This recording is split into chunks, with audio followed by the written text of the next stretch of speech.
Hello bachcho, let's see this question and the question says if water sample are taken from sea, rivers or lake, they will be found to contain hydrogen and oxygen in the approximate ratio of 1:8.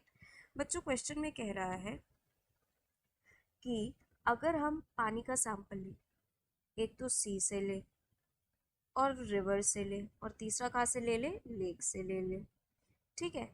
तो इन तीनों में ही जो पानी का हम sample लेते हैं तो जो हाइड्रोजन और ऑक्सीजन का रेशियो होता है, रेशियो बाय मास, वो होता है 1:8 का। मतलब कि H2O, पानी का फॉर्मूला हमें पता है क्या होता है, H2O ये होता है 2/16 मास से कंबाइन होता है, यानी कि 1/8।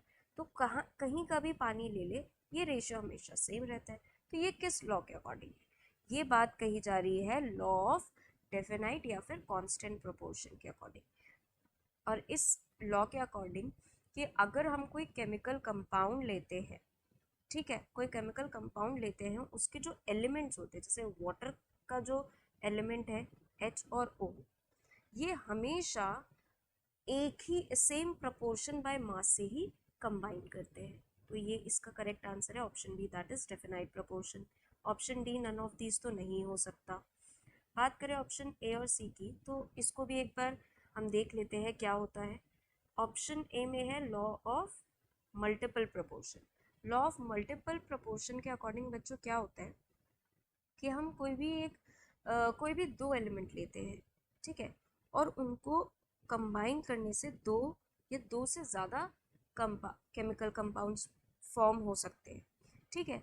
और इन दोनों केमिकल कंपाउंड में किसी एक एलिमेंट का मास हम फिक्स कर देते हैं, किसी एक एलिमेंट का मास रेशियो हम फिक्स करके, और जो उसके अलावा जो दूसरा एलिमेंट होता है उसका रेशियो देखते हैं। अगर वो रेशियो सिंपल होल नंबर में आ रहा है तो ये law of multiple proportion follow करता है। फॉर एग्जांपल कि कार्बन और ऑक्सीजन है, इसमें कंबाइन करके CO भी बन सकता है, CO2 भी बन सकता है। यहाँ पर जो CO है वो 12:16 के रेशियो में कंबाइन होके बनता है, और ये बनता है 12:32 के रेशियो में कंबाइन होके। यहाँ कार्बन कॉमन है, कार्बन के हमने मास को फिक्स कर दिया है। अब यहाँ पे 16:32 देखें, अगर ये सिंपल होल नंबर रेशियो आ रहा है तो मतलब कि law of multiple proportion follow करेगा। और ये अगर इसको हम सिंप्लीफाई करें तो 1:2 आ रहा है, तो सिंपल होल नंबर रेशियो भी आ रहा है, तो मतलब ये लॉ ऑफ मल्टीपल प्रोपोर्शन को फॉलो कर रहा है। ये तो हमने समझ लिया लॉ ऑफ मल्टीपल प्रोपोर्शन, और ऐसा कुछ क्वेश्चन में बोला भी नहीं था, तो हमारा आंसर बी करेक्ट है। सी ऑप्शन पे बच्चों चलते हैं। सी ऑप्शन में बोल रहा है law of reciprocal proportion.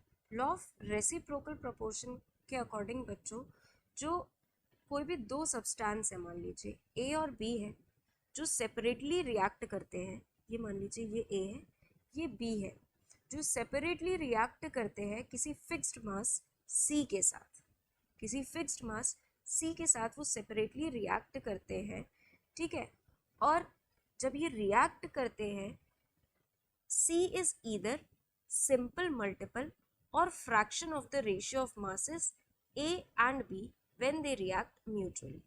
C या तो सिंपल मल्टीपल होता है या फिर फ्रैक्शन रेशियो होता है किसके, masses of A and B, मतलब कि इनके मासेस के A एंड B के, जब वो एक साथ म्यूचुअली मतलब रिएक्ट करते हैं, ठीक है बच्चों। तो ये तो हमारा लॉ ऑफ रेसिप्रोकल प्रोपोर्शन है, तो ये भी हमारा आंसर नहीं होगा। सो बच्चों जो हम फाइनल आंसर रिपोर्ट करेंगे वो करेंगे option number B. I hope all of you understood very well. Thank you and best of luck.